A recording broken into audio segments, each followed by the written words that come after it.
যে মানুষগুলা এতিমের হক মেরেছে, লুণ্ঠন করেছে, রাষ্ট্রের মাল লুট করেছে, ওই মানুষগুলা রাষ্ট্রের মালগুলা পাহারা দিয়েছে। সুবহানাল্লাহ। তখনই আল্লাহ নবী সাল্লাল্লাহু আলাইহি সাল্লাম বললেন, খায়রুল কুরুনি উম্মতি, আমার উম্মতের যুগই হচ্ছে শ্রেষ্ঠ যুগ। সুবহানাল্লাহ। সেই শ্রেষ্ঠ যুগ যদি আবারও ফিরে নিয়ে আসতে চান, একমাত্র কেবলমাত্র আল্লাহ তাআলার আরিত বিধান ছাড়া অন্য কোনো মতাদর্শ দিয়ে, অন্য কোনো বিধান দিয়ে সমাজ পরিচালনা করলে কখনো শান্তি ফিরে নিয়ে আসা দেওয়া সম্ভব নয়। কথা বলেন ঠিক কিনা? 53 বছর থেকে এই বাংলার জমিন থেকে যারা শাসন করেছে, প্রত্যেকটা সেকেন্ড, প্রত্যেকটা সময় আমার আল্লাহর কাছে জবাবদিহিতা করতে হবে। কথা বলেন ঠিক কিনা? যদি শান্তি ফিরে পেতে চাও, আমার আল্লাহ তাআলার বিধান ছাড়া অন্য কোন বিধান দিয়ে সমাজ পরিচালনা করা যাবে না। কে কে রাজি আছো সমাজ, রাষ্ট্র কোরআন দিয়ে চালাতে চাও? হাত উঁচু করে দেখাও।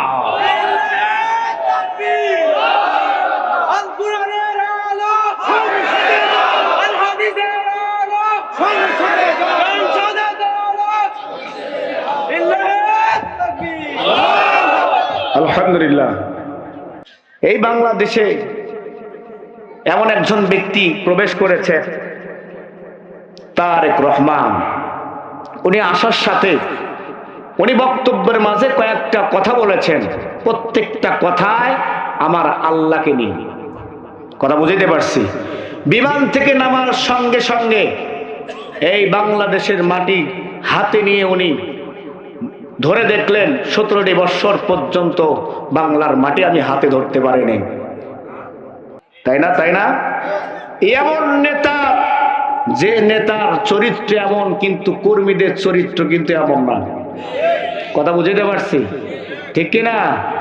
আমাদের দেশের সন্তান, দেশের সম্পদ আমাদের দেশে ফিরে এসেছে, আমরা এটা খুশি হওয়ার সম্ভাবনা আছে না? নাই? খুশি হব না? খুশি হব না? আমাদের দেশের সন্তান দেশে ফিরে এসেছে, আলহামদুলিল্লাহ। স্বৈরাচার আসতে দেয় নাই, বিদায় করে দিয়েছে বাংলার জমিন থেকে। কিন্তু আজকে বাংলার জমিনে এসেছে। অনেক জনই বলছেন, আমি শুনেছি কানে কানে, যে অন্য দলের যারা দল করে, জামাতে ইসলাম বিভিন্ন দল করে, যারা হেফাজত চরমনাই, খেলাফত, তারা মনে হয় একটু মনক্ষুণ্ণ। আমার দিনী ভাইয়েরা, এমন রহমত, এমন নেতা আল্লাহ রাব্বুল আলামিন পৃথিবীর জমিনে পাঠালেন, যে নেতার আদর্শ মানলেই জান্নাত পাওয়া সম্ভব। কুল ইন কুনতুম তুহিব্বুনাল্লাহ ফাত্তাবিউনি ইউহিব্বুকুমুল্লাহু ওয়া ইয়াগফির লাকুম যুনুবাকুম। জোরে বলি আল্লাহু আকবার। আল্লাহ রাব্বুল আলামিন বললেন, বান্দারে নামাজ পড়ো, আমার আইন মানো, রোজা করো, যাকাত দাও, বিভিন্ন আমলগুলি তুমি করো বান্দা, আমার জান্নাতে যাওয়ার জন্য, আমাকে খুশি করার জন্য। তাই নয়, বান্দাকে প্রশ্ন করার পর বান্দা বললেন, হ্যাঁ আল্লাহ, আপনাকে খুশি করার জন্য আমরা ইবাদত করি। আল্লাহ বললেন, বান্দারে আমাকে খুশি করার জন্য তুমি ইবাদত করো।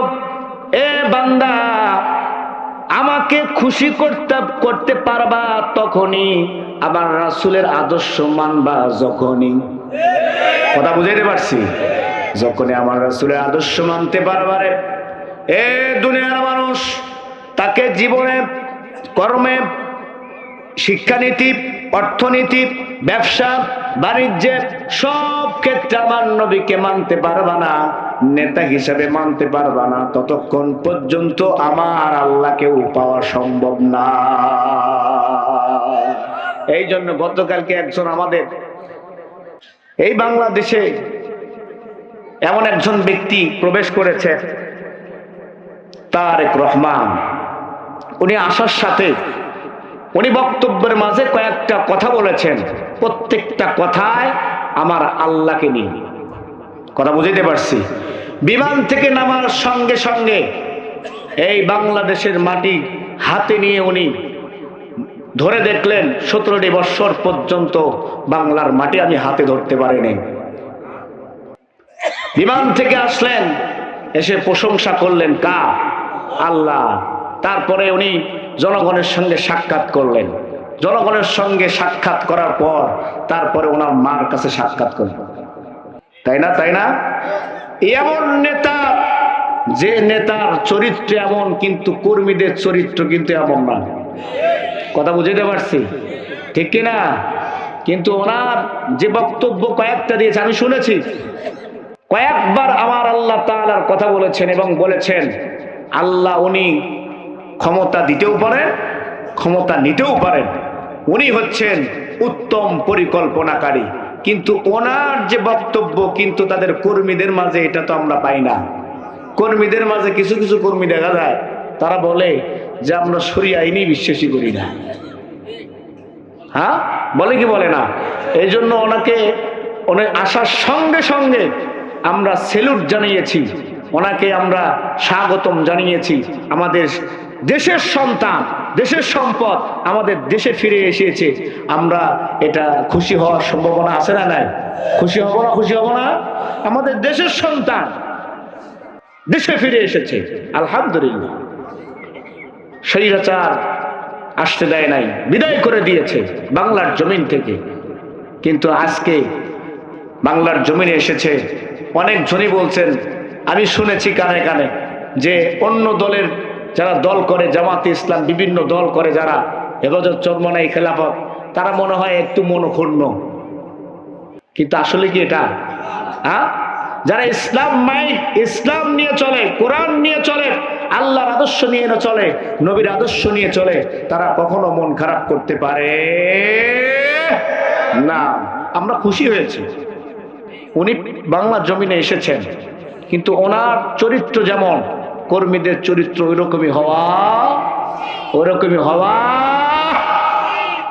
ওই যে স্বৈরাচার বিদায় নিয়েছে, স্বৈরাচার দেখা গিয়েছে প্যাম্পলেট লাগা লাগা চাঁদা কালেকশন করেছে।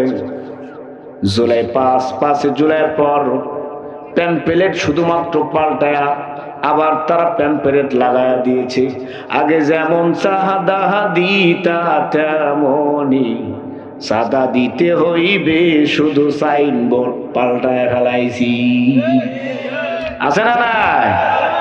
এরকম চরিত্র দিয়ে হবে না।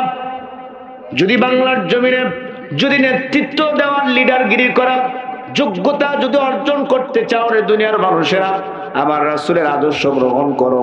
আল্লাহ রাব্বুল আলামিন এই জন্য বললেন বান্দারে, লাকাদ কানা লাকুম ফি রাসূলিল্লাহি উসওয়াতুন হাসানাহ, তার আদর্শ গ্রহণ করো, তার চরিত্র মেনে নাও। এই জন্য আল্লাহ রাব্বুল আলামিন তার রাসূলের মাধ্যমে জানালেন, আল্লাহ রাব্বুল আলামিন জানালেন তার আদর্শের পথ এবং পাতে 10টি বিষয় আপনাদের সামনে নিয়ে কথা বলবো। তার 1 নম্বরে আদর্শ পথ এবং পাথে আল্লাহ রাব্বুল আলামিন তার রাসূলের মাধ্যমে জানায়া দিলেন 10টা পথ আল্লাহ তাআলা বাতায়া দিলেন।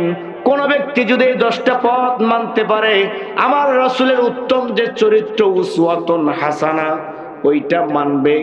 আর আল্লাহ রাব্বুল আলামিন বললেন যারা এই পথে চলতে পারবে, আমি আল্লাহ তাআলা ওয়াদা দিলাম ইয়াগফির লাকুম যুনুবাকুম, তার জীবনের সমস্ত গুনাহ আমি আল্লাহ তাআলা maaf করে দেব। চিৎকার দিয়ে বলি সুবহানাল্লাহ। গুনাহ maaf চাই তো ইনশাআল্লাহ? ভাই চাই তো ইনশাআল্লাহ। এই জন্য 1 নাম্বার তাওহীদের পথে একনিষ্ঠ ছিলেন। ফাস্তাকিম কামা উমিরতা ওয়া মান তাবা মাআকা ওয়া লা তাতগাও ইন্নাহু বিমা তা'মালুনা বাসীর। জোরে বলি আল্লাহু আকবার। আল্লাহ রাব্বুল আলামিন নবীকে জানালেন, নবীরে উসওয়াতুন হাসানার উপরে প্রতিষ্ঠিত থাকতে চান, আপনার আদর্শ মানতে চান, আপনার আদর্শ দিয়ে আপনাকে ফলো করে করে জান্নাতে যেতে চায়, তার 1 নাম্বার শর্ত হলো আমি আল্লাহ তাআলা দিয়ে দিলাম তাওহীদের উপরে একনিষ্ঠতা থাকতে হবে, দৃঢ়ভাবে দাঁড়ায় থাকতে হবে। হতাশা হওয়া যাবে না, দুমড়ানো যাবে না, মুস্কানো যাবে না।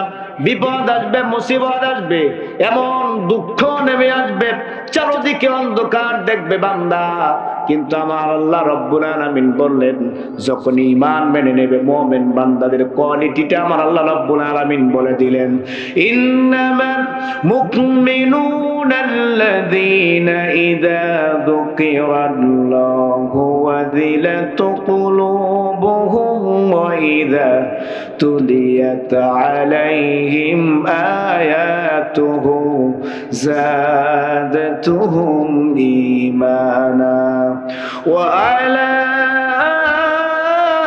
ربهم يتوكلون আমার আল্লাহ রাব্বুল আলামিন বললেন যাদের সামনে কোরআনুল কারীমটা তেলাওয়াত করা হয়, যখন শ্রবণ করে ঈমানটা বাড়ায় দেন কে? ঈমানটা যখন বাড়ায় তখন ওই বান্দারা এক বাক্যে বলে আমরা আল্লাহর উপরে ঈমান এনেছি, কারো হুমকি ধামকি তাকাব্বারি মাতাব্বারি দেখে আমরা জীবন পরিচালনা করব না। তারা এক বাক্যে এই ফরিদপুর বাজারে দাঁড়ায় দাঁড়ায় তারা বলে ওয়ালা রব্বিহিম ইয়াতাওয়াক্কালুন। যতই ভয় দেখাও, বন্দুকের নল সামনে যখন তাক করে ধরবা তখন আমি দাঁড়ায় দাঁড়ায় বলবো, ফাঁসির মঞ্চে যখন দাঁড়ায় দাঁড়ায় বলবো একমাত্র আমার আল্লাহকে ছাড়া অন্য কাউকে ভয় করি না। ইমানদারদের কি এগুলো হলো বৈশিষ্ট্য। কিন্তু সামনে বন্দুকও নাই, কিছু নাই, রাত্রেবেলা কিন্তু ঘুমাইতে পারবি না রে, শেষ। এক কাপ চা খেয়ে বিক্রি হয়ে গেল, আছে না ভাই? আছে আছে। কিন্তু এই মানুষগুলাকে আল্লাহ রাব্বুল আলামিন বললেন উসওয়াতুন হাসানা যদি পেতে চাও রে বান্দা, ইমানের পথে থাকতে হবে, দৃঢ়ভাবে থাকতে হবে, দুমড়ানো যাবে না, মুস্কানো যাবে না। আমার সাহাবায়ে কেরামকে এত নির্যাতন করলেন, এত অত্যাচার করলেন, আমার রাসূলের সাহাবীদেরকে শিয়াবে আবি তালিবে বন্দী করলেন। ঘটনা জানেন না? জানেন? শিবে আবু তালিব সে এক কারাগার, কাটলো সীতায় তোমার বহুদিন হলো পার। শিয়াবে আবু তালিব সাহাবায়ে কেরামদেরকে বন্দী করলেন, কিছু মহিলাদেরকে বন্দী করলেন। এই কাফের মুশরিক বেঈমানরা এসে বলতেছেন কই তোমার নেতা তো এখনো পর্যন্ত আসলো না, তোমাদেরকে ছাড়াইতেও আসলো না, কোথায় তোমার নেতা? তোমার নেতা নাকি রহমতের নেতা, কিন্তু আমরা দেখতে পারতেছি রহমতের নাই, তোমার নেতা হচ্ছে গজবের নেতা। হ্যাঁ হ্যাঁ, শুনি নাই ভাই, এলাকার মানুষ শুনিয়া ঘুম থেকে উঠিয়ে আসবে আবার। সম্মানিত দিনী ভাইয়ারা আমার, এই জন্য তারা এক বাক্যে বললেন তোমার নবী তো রহমতের নবী, কোথায়? তোমাকে তো দেখতে আসলো না, তোমাদেরকে ছাড়াতেও আসলো না। কিন্তু তারা এক বাক্যে ডাক দিয়ে বললেন আমরা রাসূলের উপরে ঈমান এনেছি, আল্লাহর উপরে ঈমান এনেছি। যত মুসিবত আসুক, যত বিপদ আসুক, যদি মৃত্যুবরণ করা লাগে তারপর ইসলাম ছাড়বো না, আল্লাহ রাসূলের আদর্শ ছেড়ে দেব না। মেয়েদেরকে ধরে নিয়ে যাওয়া হলো, মেয়েদেরকে এত নির্যাতন করা হলো, শেষ পর্যায়ে গিয়া ছোট্ট ছোট্ট বাচ্চা, এই বাচ্চারা দুধের কারণে দুধ পায় না, মায়ের দুধ শুকায় গিয়েছে। মারা বোনেরা একটু কান লাগায় দাও, সে সময় মহিলারা ইসলামের জন্য কত ত্যাগ করেছেন, জীবন বিলায় দিয়েছেন, সন্তানদেরকে জেলখানার মধ্যে হত্যা করে ফেলেছে। তারা পিপাসায় চিৎকার দিয়ে বলেছেন আয় আল্লাহ এই জালিমের হাত থেকে রক্ষা করো। শেষ পর্যন্ত মহিলারা চিৎকার পেরে পেরে কান্নাকাটি করেছে, সন্তানগুলা ওখানে মৃত্যুবরণ করেছে। সাহাবায়ে কেরামরা কি করত? ওই দেখা যাইত যে পাহাড়ের সাইড দিয়া যেগুলো আপনার ছিল ছোট্ট ছোট্ট ফাঁকা জায়গাগুলা, পাথরের ঘেঁষ ধরে ফাঁকা জায়গাগুলাতে ছোট্ট ছোট্ট ঘাস জন্মাতো। এই ঘাসগুলার মধ্যে রাতের বেলায় কুয়াশা পড়ে একটু টইটুম্বর হয়ে যেত পানিগুলা। আমার সাহাবায়ে কেরামরা ওই পানিগুলা জিহ্বা দিয়া চেটে চেটে তৃষ্ণা নিবারণ করেছে, তারপরও বাতিলের কাছে মাথা নত করে দেয় নাই।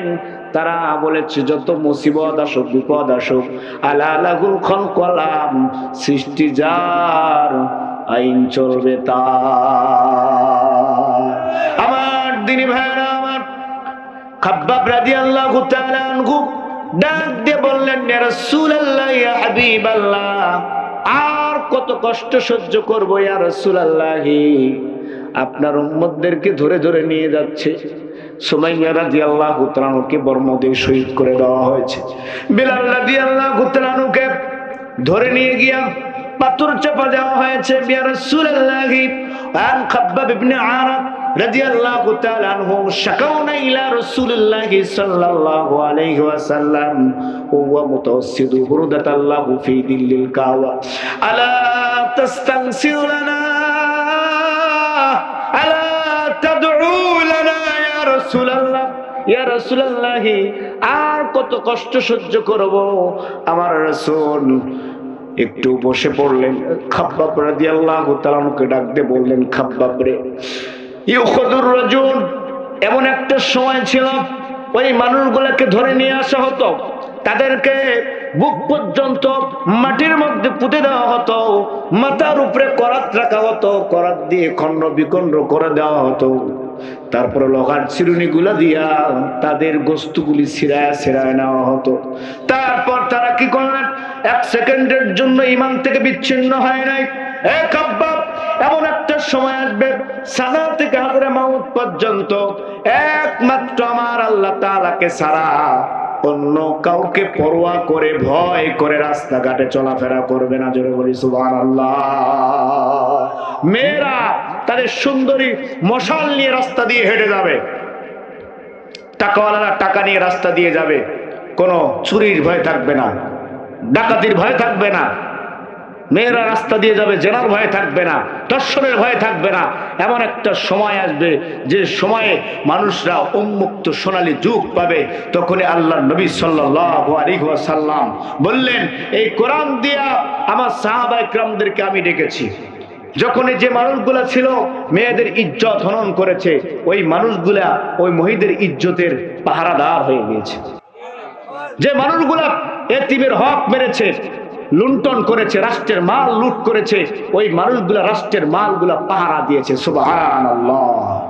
তখনই আল্লাহর নবী সাল্লাল্লাহু আলাইহি সাল্লাম বললেন, খায়রুল কুরুনি উম্মতি, আমার উম্মতের যুগই হচ্ছে শ্রেষ্ঠ যুগ। সুবহানাল্লাহ। সেই শ্রেষ্ঠ যুগ যদি আবারও ফিরে নিয়ে আসতে চান, একমাত্র কেবলমাত্র আল্লাহ তাআলার আরিত বিধান ছাড়া অন্য কোনো মতাদর্শ দিয়ে, অন্য কোনো বিধান দিয়ে সমাজ পরিচালনা করলে কখনো শান্তি ফিরে নিয়ে আসা দেওয়া সম্ভব নয়। কথা বলেন ঠিক কিনা? 53 বছর থেকে এই বাংলার জমিন থেকে যারা শাসন করেছে, প্রত্যেকটা সেকেন্ড, প্রত্যেকটা সময় আমার আল্লাহর কাছে জবাবদিহিতা করতে হবে। কথা বলেন ঠিক কিনা? যদি শান্তি ফিরে পেতে চাও, আমার আল্লাহ তাআলার বিধান ছাড়া অন্য কোন বিধান দিয়ে সমাজ পরিচালনা করা যাবে না। কে কে রাজি আছো সমাজ রাষ্ট্র কোরআন দিয়ে চালাতে চাও? হাত উঁচু করে দেখাও।